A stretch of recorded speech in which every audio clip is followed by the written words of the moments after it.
Alright, welcome back guys, or welcome if this is your first time here. I'm Vision here with Blind Entertainment, bringing you guys another video. Today I'm going to be bringing you guys my review of The 100, Season 5, Episode 6, Exit Wounds review. Now if the 100 is something you're interested in, don't forget to subscribe down below, and don't forget to hit the bell icon, that way you don't miss any future reviews on the 100 moving forward. Now let's begin.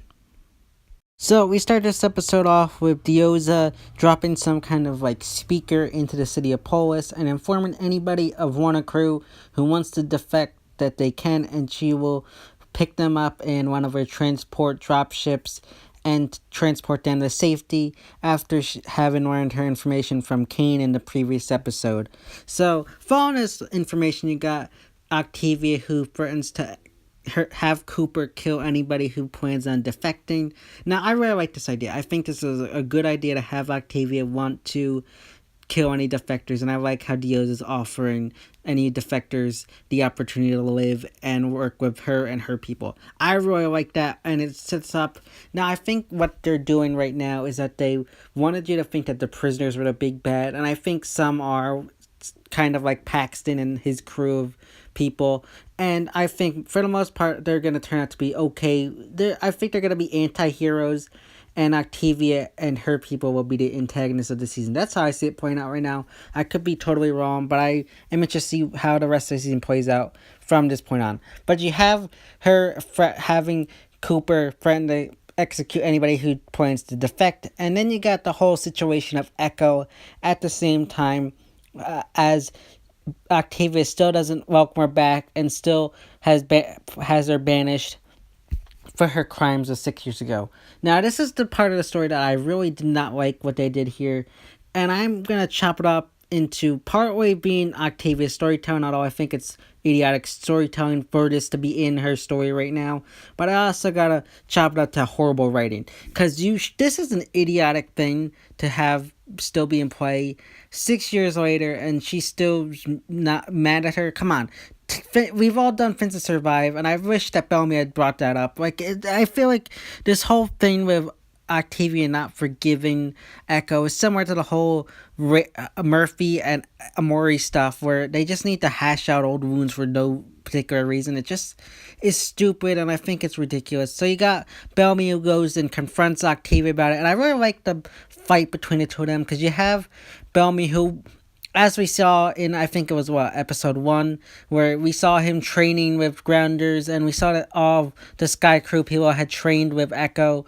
So I really like that. He learned Asgard techniques, and he was able to stand his own against Octavia and beat her. I didn't have a problem with that. I think I know I had a problem with that, with how Octavia's the leader. Just because she's the leader doesn't mean she's always going to win every single fight.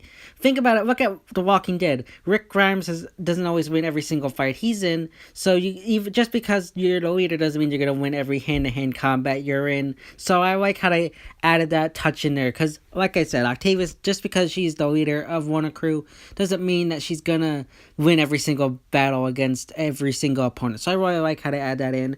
And you got Octavia offering Echo a deal to inform her of any traitors that plan to defect, and she'll gain her freedom, and she'll be welcomed back into WannaCrew as a free person. I really like how they added that in there. And you got Echo who talks to a few people who want to defect, and we get introduced to this couple from Shadow Valley, and they want to go home and start a family. I really like how they added that touch in, that they wanted to go back home and start a family. That was really touching, and I really like that. But you got Echo who says, no, I'm not going to do that. I'm not going to betray these people. And it shows the growth of Echo in the past 6 years. So I really like that.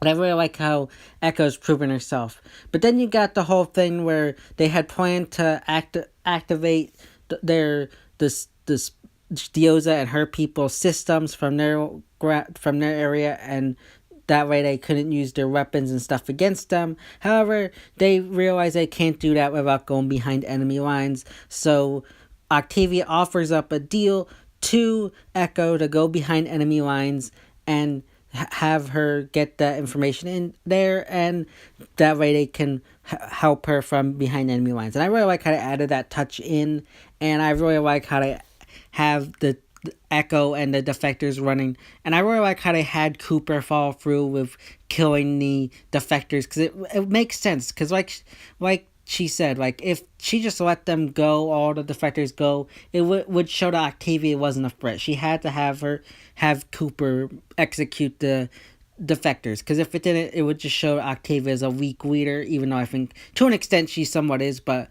she is strong in other areas. So I really like that. And then you got Echo, who boards the ship, and along with one of the members of that couple. I forget if it was the guy or the girl that survived. And I like how she hid the tech in the bullet wound that person received, and that way Dioza wouldn't find out. So I really like how that they did that. That was a pretty clever idea, and I really like how that whole storyline played out between Echo, Bellamy, and Octavia. My one con, though, I'd probably have to say with this episode would be that Bellamy didn't go with Echo. I wish Bellamy would have gone with him, but I understand to an extent why he didn't, and I'm gonna go more into Bellamy later as to why I hope they left him there, because I know a lot of you are saying now Echo's gone, the whole Bark relationship will work out.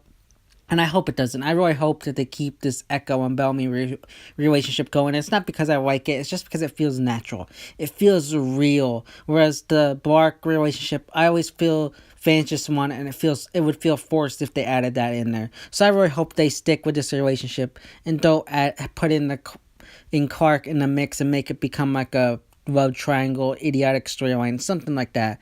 But overall, I really did like the storyline of Echo and Octavia and Bellamy in this episode, and I'm interested to see where that takes us moving forward in season 5.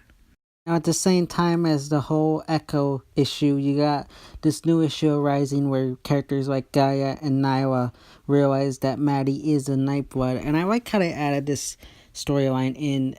I just wish they had expanded and done a little bit more with it, because you have Gaia, who decides that she's still loyal to the Nightblood kind of order. I guess they have like their own like society of like the Flamekeeper society. So I really like how they had Gaia, who still wants to follow that path and wants to protect Manny.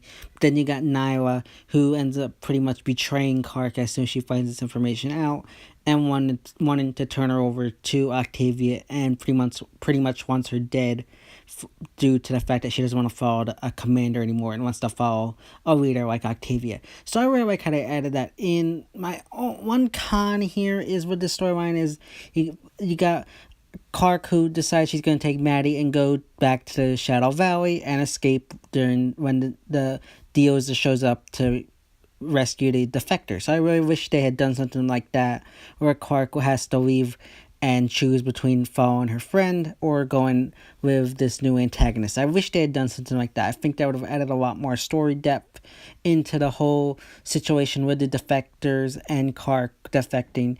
And I wish they'd done something like that, because then you have Maddie going, sneaking and telling Octavia that she's a Nightblood. However, she tells Octavia that she doesn't want to be commander, pretty much saying that she'll survive now since she doesn't want to be a Nightblood and wants to follow Octavia. Now, I don't know. This is something I don't like what they're doing here, because I don't know. I want Maddie to end up being the commander and be the leader, and I hope that comes along later on in the season. Right, and you got Octavia, who just willingly says she'll train her and teach her everything she knows, and I like that to an extent. That's okay, but I really hope that like Octavia's keeping up like a front. She's in a sense keeping Clark and Maddie close, keeping her enemies close.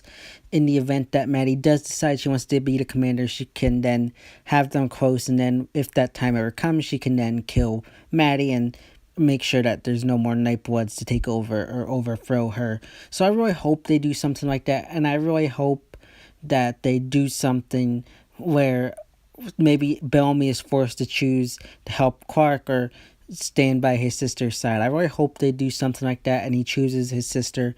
I'm sick and tired of this whole thing about Clark and Bellamy, will they, won't they, and I just want them to be friends. I don't want them to be boyfriend, girlfriend, and like in the books. Like, just because it happens in the books doesn't mean it has to happen in the show. Take, for example, I always use this to Walking Dead. Just because certain characters end up as a couple in the book doesn't mean they have to be that it doesn't have to be canon in the show. So I really hope they do something differently and keep Bellamy and Clark as friends. But back to the Maddie issue, I really hope they're setting something up where Octavius is keeping Maddie and Clark close to her in the event that Maddie eventually decides to become a Nightblood. I'm hoping they play that story out that way and don't do it where she's just not wanting to be a commander, and then maybe something happens where she realizes that Maddie has to be the commander and they have to overthrow Octavius. Something like that. I really hope they do something like that where Maddie is put in danger in some sort of way, and then she realizes that she has to be the commander for the entire people's sake, at least. Next, we got the storyline with Murphy and Amori. Now, as much as I don't like what they did with Murphy's character this season, what they did between him and Amori escaping could have just been done with Murphy staying behind, and they didn't have to roll out this whole thing about their relationship. I wish they had cut that, but had them stay behind, being hunted by Paxton and his people. And I really like how it ended with him capturing Paxton.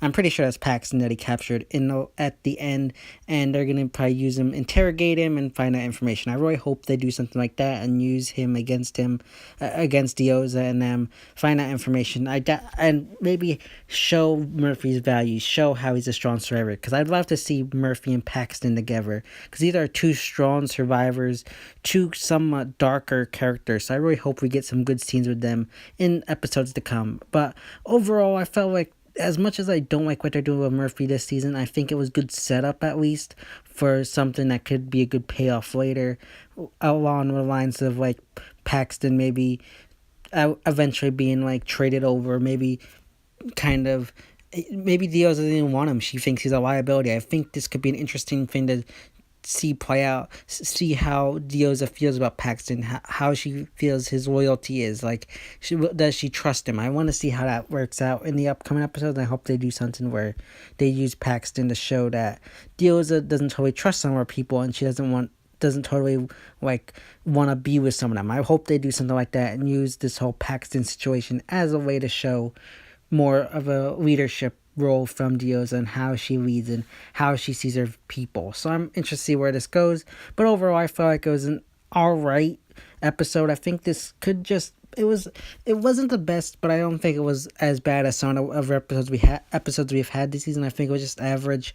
But overall, I think it had some good setup for things to come later on in season 5. So yeah, guys, that's my review of The 100, Season 5, Episode 6, Exit Wounds. If you like this video, give it a big thumbs up and share. And don't forget to subscribe down below and hit the bell icon. That way you don't miss any future reviews or videos on The 100 moving forward. This has been Vision here with Blind Entertainment, and I will see you next time.